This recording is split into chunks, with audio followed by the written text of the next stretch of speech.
Statement of receipt and expenditure on capital account को बनाने के लिए आपको एक बार क्वेश्चन को देखना होगा। तो क्वेश्चन के अंदर जैसे हमको दे रखा है कि हमने यहाँ पर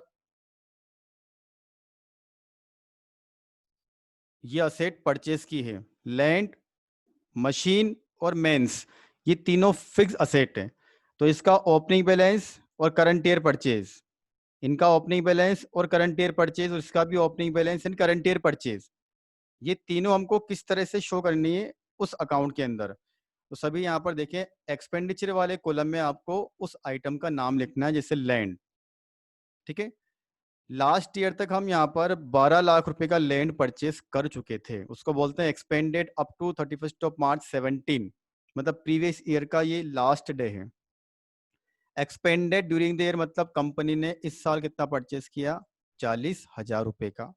तो टोटल कंपनी के पास आज 31 मार्च 18 के दिन कितना फिक्स असेट रखा हुआ लैंड के रूप में, 12,40,000 रुपए। इसी प्रकार मशीन को भी रिकॉर्ड करना है। 48 लाख की मशीन प्रीवियस ईयर में कंपनी ने परचेस की थी, करंट ईयर में 40 का और उसने इन्वेस्टमेंट किया, टोटल 48,40,000। मेंस की बात करें तो 16 लाख का प्रीवियस ईयर का बैलेंस, 4,08,000 कंपनी ने इस साल परचेस किया, टोटल कितना हो गया, 20,08,000। तो इस तरह से आपको यहाँ पर एक्सपेंडिचर वाले कॉलम में थर्ड नंबर का जो स्टेटमेंट हम बनाएंगे उसमें रिकॉर्ड करना है। अब रिसिप्ट वाले कॉलम की हम बात करें तो इसमें यदि कंपनी ने इक्विटी शेयर कैपिटल इशू कर रखे हैं, डिबेंचर को इशू किया हुआ है, या फिर कोई लॉन्ग टर्म नेचर की कोई लायबिलिटी कंपनी की है, तो वो आपकी यहाँ पर आती है। अब इसको क्वेश्चन के अंदर से हम लेके आते हैं। क्वेश्चन में आपको देखना, इक्विटी शेयर कैपिटल आपको दिखाई दे रही है 43,92,000। अब सभी को चेक करना है कि क्या कंपनी ने इस साल करंट ईयर में कोई कैपिटल इशू की है क्या। तो क्वेश्चन के अंदर ऐसी कोई इंफॉर्मेशन हमारे पास नहीं है, तो आपको ये मानना होगा ये जो इक्विटी शेयर कैपिटल और डिबेंचर हैं ये प्रीवियस ईयर के हैं, ये करंट ईयर के नहीं है, ये प्रीवियस ईयर के हैं। ठीक है, तो अब इसको हमें शो कैसे करना है,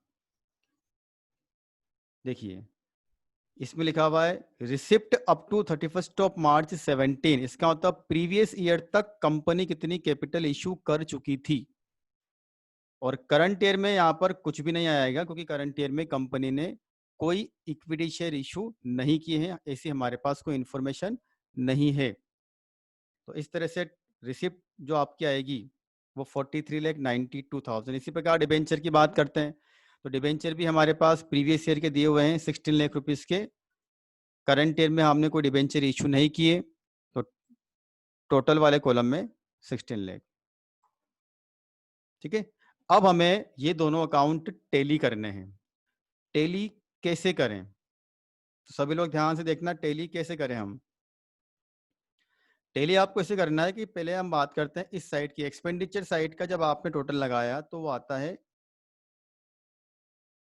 80,88,000, 80,88,000 रुपए का टोटल आपका आता है।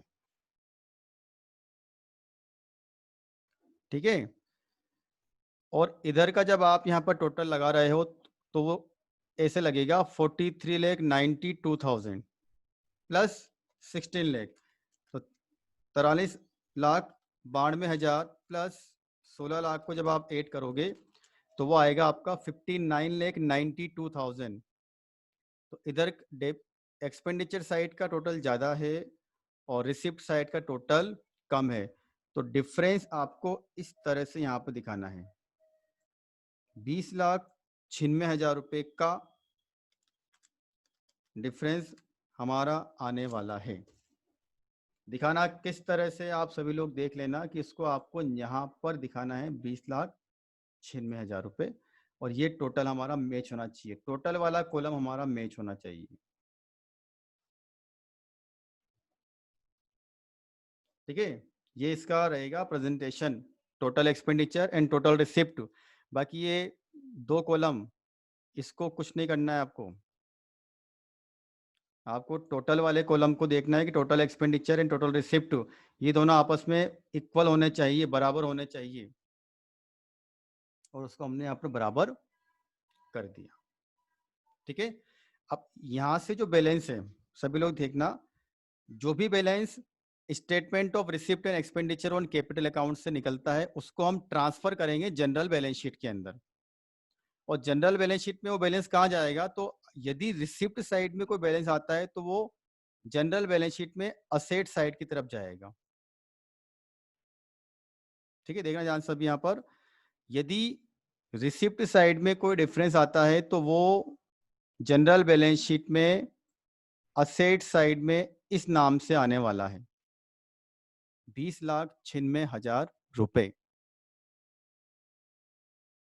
ठीक है, तो ये ट्रांजैक्शन हमने रिकॉर्ड कर ली। अब हम बात करते हैं कि ऐसे कौन कौन से आइटम अभी भी ट्रायल बैलेंस के अंदर बचे हुए हैं जो मुझे यहाँ पर जनरल बैलेंस शीट में कवर करने हैं। तो जैसा मैंने अभी बताया आपको फॉर्मेट के अंदर, करंट असेट, करंट लायबिलिटी जो बचे हुए हैं वो हमारी जनरल बैलेंस शीट में आने वाले हैं। कोई फंड हमारा है जैसे डेप्रिसिएशन फंड है, वो हमारा इस अकाउंट में आने वाला है जनरल बैलेंस शीट के अंदर। तो जनरल बैलेंस शीट में क्रेडिटर्स, डेप्रिसिएशन फंड दिया हुआ है, और ये जो नेट रेवेन्यू अकाउंट का बैलेंस है ये स्पेशल आइटम हम लेके आए हैं नेट रेवेन्यू अकाउंट से। तो नेट रेवेन्यू अकाउंट का बैलेंस जनरल बैलेंस शीट में ट्रांसफर होगा और स्टेटमेंट का बैलेंस भी जनरल बैलेंस शीट में ट्रांसफर होगा। लेकिन ट्रांसफर किस तरह से हो रहा है तो उसको एक बार देख लें। ये 4,52,000 नेट रेवेन्यू अकाउंट के डेबिट साइड में दिखाई दे रहा है और जनरल बैलेंस शीट के अंदर भी ये इसी साइड में आएगा, लायबिलिटी साइड में। ठीक है, और इसी प्रकार स्टेटमेंट के अंदर रिसिप्ट का जो बैलेंस आया था वो भी आपका असेट साइड में कवर होगा। फिर करंट असेट आपकी डेटर्स थी और करंट असेट आपकी कैश है। तो इस तरह से सारी असेट आपने यहाँ पर कर ली, और जब आप इसका टोटल करोगे तो ये दोनों टोटल आपके, अगर आपका आंसर सही है तो ये दोनों टोटल आपके ऑटोमेटिक मैच हो जाएंगे। इसका मतलब ये है जनरल बैलेंस शीट में कोई डिफरेंस निकलने वाला नहीं है। ठीक है, जनरल बैलेंस शीट में कोई डिफरेंस नहीं निकलेगा।